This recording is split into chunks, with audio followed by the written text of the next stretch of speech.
It is one of the most remarkable patterns in modern American political history, and yet almost nobody is talking about why it keeps happening. Donald Trump, the man who reshaped the federal judiciary more than any president in a generation, who personally appointed 3 Supreme Court justices and filled hundreds of lower court seats with conservative judges handpicked by the Federalist Society, cannot stop losing in court. Not occasionally. Not on marginal cases. He is losing on case after case after case, often unanimously, often at the hands of judges he himself appointed. And the losses are not slowing down, they are accelerating. Now, the mainstream coverage of each individual ruling tends to focus on the specific legal question at hand. Was DOJ's access to Treasury systems lawful? Could the administration fire inspectors general without congressional notification? Did the funding freeze violate the Impoundment Control Act?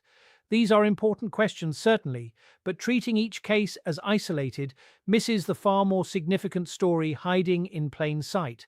So what is actually driving this extraordinary losing streak? Why does an administration packed with lawyers and backed by a reshaped judiciary keep walking into courtrooms and getting demolished? The answer is not about bad luck. It is not about activist judges. And it is certainly not about some deep state conspiracy operating within the courts.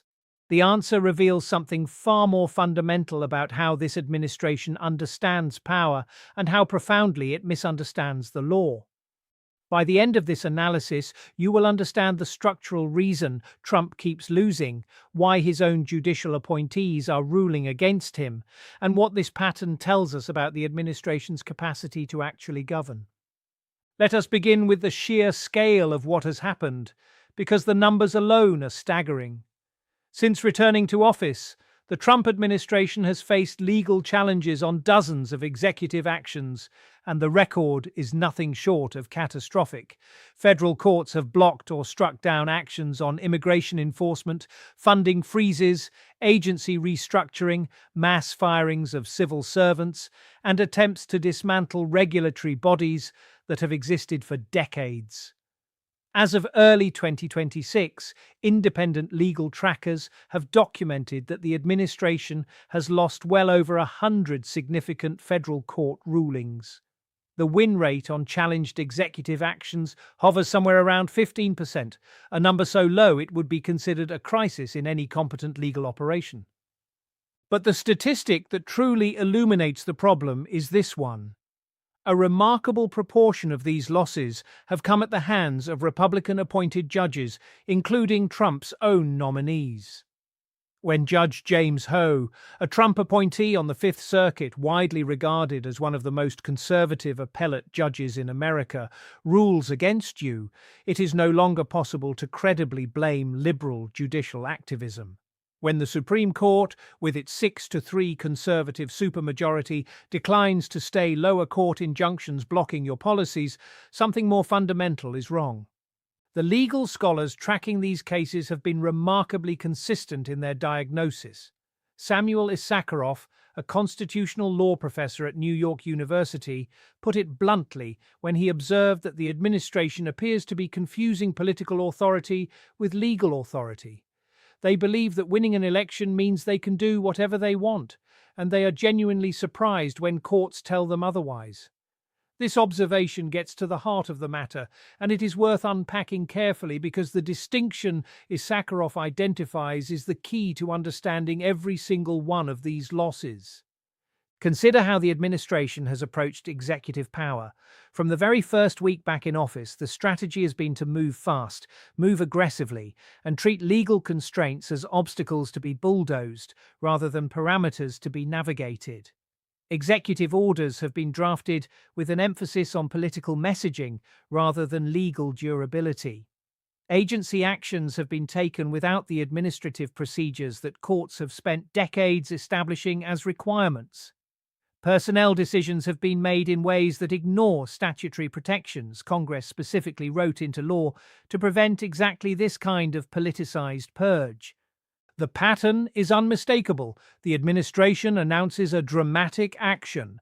The action generates headlines and satisfies the political base. A legal challenge is filed within days. And then, when the case reaches a judge, the government's lawyers find themselves in the extraordinary position of being unable to articulate a coherent legal basis for what their client has done. In case after case, federal judges have noted in their opinions that the government failed to provide adequate justification, did not follow required procedures, or simply lacked statutory authority for the actions taken. Now, here is where it becomes genuinely fascinating, because this is not how competent administrations operate, even aggressive ones. Compare what is happening now to how previous administrations pushed the boundaries of executive power. When the Obama administration crafted the Deferred Action for Childhood Arrivals program, whatever one thinks of the policy itself, it was designed with meticulous attention to legal architecture. The Office of Legal Counsel reviewed it. The legal theory was carefully constructed around prosecutorial discretion. The administrative record was built to withstand judicial scrutiny. When the first Trump administration implemented the travel ban, it initially lost in court precisely because of sloppy execution, then rewrote the order with proper legal foundations, and ultimately prevailed at the Supreme Court. That first-term experience should have taught the lesson that legal craftsmanship matters. Instead, the second term appears to have drawn the opposite conclusion. Rather than learning that courts require proper legal foundations, the administration seems to have concluded that courts are simply another political obstacle to be overpowered through speed, volume, and sheer defiance. This brings us to what might be the most revealing element of the entire pattern, and it concerns DOGE. Elon Musk's efficiency operation became the test case for whether the administration could bypass legal constraints through a combination of technological access and political will. DOGE personnel were given access to sensitive government systems, including Treasury payment databases and personnel records. They began making decisions about which programs to fund and which employees to terminate. And when courts began issuing orders blocking these activities, the administration's response was not to comply smoothly and challenge through proper legal channels. It was to delay, obfuscate, and in some instances appear to defy court orders entirely. The judicial response to this approach has been extraordinary. Federal judges across the political spectrum have issued rulings that go beyond simply blocking specific actions. They have included language expressing alarm at what they describe as fundamental disregard for the rule of law. Judge John McConnell, in a widely cited ruling on the funding freeze, wrote that the administration's actions represented the most serious assault on the constitutional structure of separated powers he had witnessed in his time on the bench. These are not words judges use lightly, and they are not words that come exclusively from liberal jurists.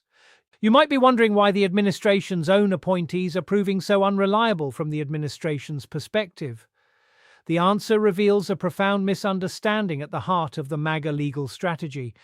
When Trump appointed judges, he selected them primarily for their conservative judicial philosophy, their views on issues like abortion, gun rights, and regulatory power.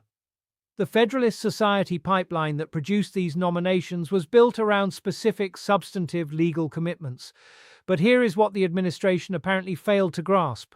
Conservative judicial philosophy, at least the version that has dominated the Federalist Society for decades, is fundamentally about constraining government power, not about enabling presidential overreach. The intellectual tradition of originalism and textualism that these judges were selected to advance holds that government can only exercise powers specifically granted by the Constitution and statutes. When the administration acts without statutory authority, when it ignores procedural requirements, when it defies court orders, it is running directly into the philosophical commitments of the very judges it appointed. A judge who believes the Constitution means what it says will rule against a president who exceeds constitutional authority, regardless of which president it is. This is not betrayal. It is exactly the judicial philosophy they were appointed to practice. Steve Vladek, a constitutional law scholar who has been meticulously tracking the administration's court losses, has identified another critical factor. The volume and speed of executive actions means the administration is not adequately lawyering its own positions. When you issue dozens of executive orders in the first weeks, when you restructure agencies before the legal review is complete, when you fire personnel before establishing the necessary administrative record, you are essentially daring courts to stop you while handing them every possible reason to do so.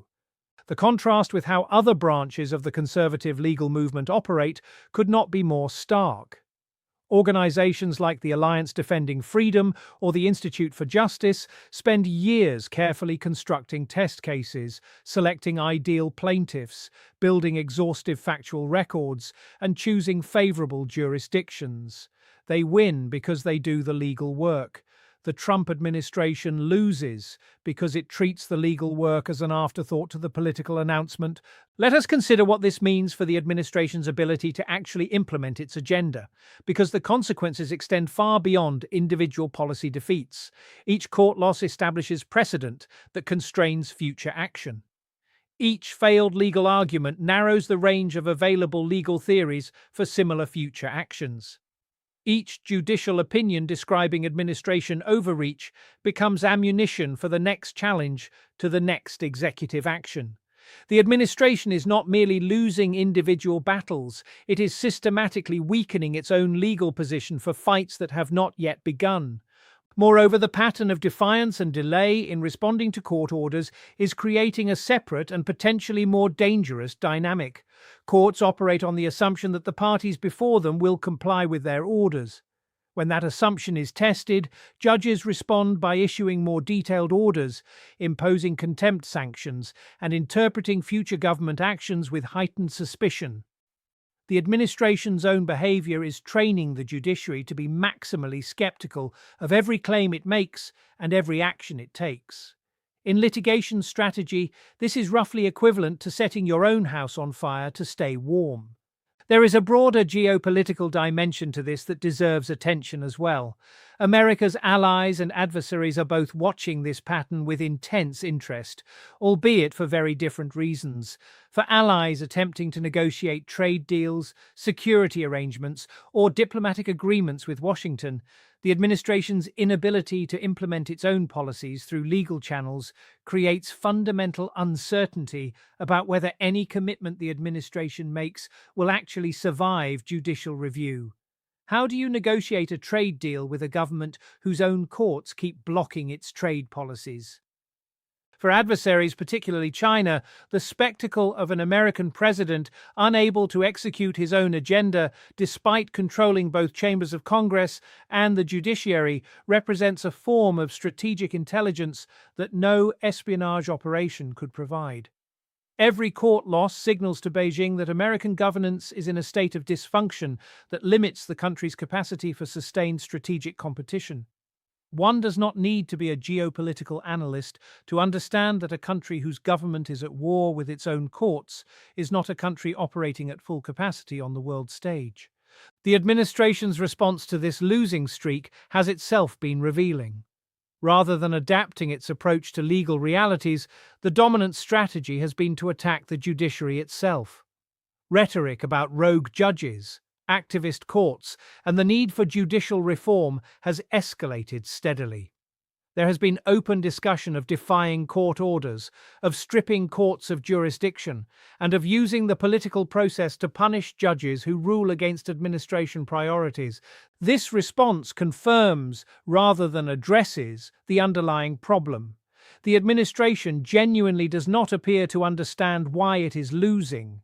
It attributes each loss to judicial hostility rather than its own legal deficiencies. It sees a pattern of persecution where legal analysts see a pattern of incompetence.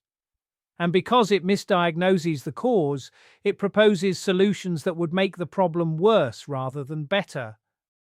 Attacking judicial independence does not make your legal arguments stronger. It makes judges more determined to demonstrate that they cannot be intimidated. Bringing all this together, the real reason Trump keeps losing in court is not complicated, but it is deeply revealing. The administration has confused political power with legal authority. It believes that winning an election grants a mandate that overrides statutory requirements, procedural obligations, and constitutional constraints. When courts disagree, the administration does not adjust its legal strategy. It attacks the courts. When its own appointees rule against it, the administration does not reconsider whether its legal positions are sound. It questions the loyalty of judges it chose. This is not a legal strategy, it is the absence of one, and the consequences are cascading through every dimension of governance simultaneously. Domestically, the administration cannot implement major elements of its agenda because its own executive actions collapse upon contact with judicial review. Internationally, American credibility suffers as the world watches a superpower whose government cannot execute its own policies. Institutionally, the relationship between the executive branch and the judiciary is deteriorating in ways that will outlast this administration and constrain whoever governs next. The truly sobering element in all of this is that the solution was always available and never particularly difficult. Invest in proper legal review before acting. Build administrative records that withstand scrutiny. Follow statutory procedures that Congress established. Craft executive orders with attention to legal durability rather than political theatrics. These are not exotic requirements. They are the basic competencies of governance that every previous administration, including Trump's own first term, understood were necessary.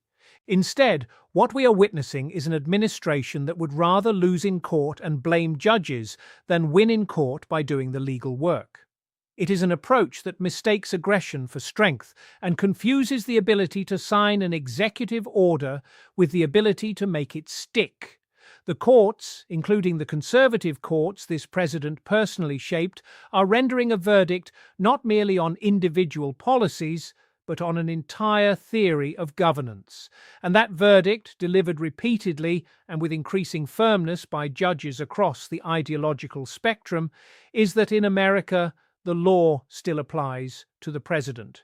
Whether this administration ever absorbs that lesson may well determine whether these court losses remain a story about legal incompetence or become a chapter in something considerably darker.